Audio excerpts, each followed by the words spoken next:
تفاصيل جديدة في واقعة شبرا الخيمة أو المعروفة إعلاميا بواقعة الدارك ويب. فاكرين طبعا كلنا الطفل أحمد اللي اتخطف، راح مع القهوجي اللي اسمه طارق، وطبعا تم خطفه. بعد كده الموضوع كان صعب جدا. فتعالوا أقول لكم إيه الجديد في الموضوع، وتعالوا أقول لكم كمان كلام هيشيب شعر الراس.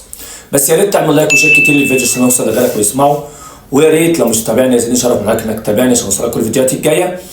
ويلا بينا عشان احكي لكم التفاصيل الكامله في اصل الجريمه.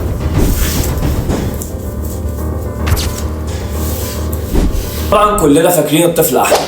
الطفل احمد اللي كان عنده 15 سنه، الله يرحمه ويصبر اهله طبعا على فراقه. الطفل احمد اللي اتخطف على ايد الشخص اللي قدامكم طارق، عنده حوالي 29 سنه. المفروض ان هو كان بيشتغل قهوجي، وبسبب طبعا ظروفه الماديه، او انا مش هحكم من فئه الظروف الماديه دي، الناس كتير ظروفها الماديه بتبقى مش كويسه ولكن ما بيتجهوش ان هم يعملوا حاجه غلط. بالاتفاق مع طفل تاني عنده 15 سنه، المفروض ان هو مقيم في دوله الكويت، بيدرس هناك، اسمه علي الدين، بيدرس في مدارس طبعا اجنبيه وكده، يعني متفوق ومتعلم وكل حاجه. طبعا بالاشتراك مع الاب كمان ما شاء الله، يعني اللي هو يعني قدوه ليه.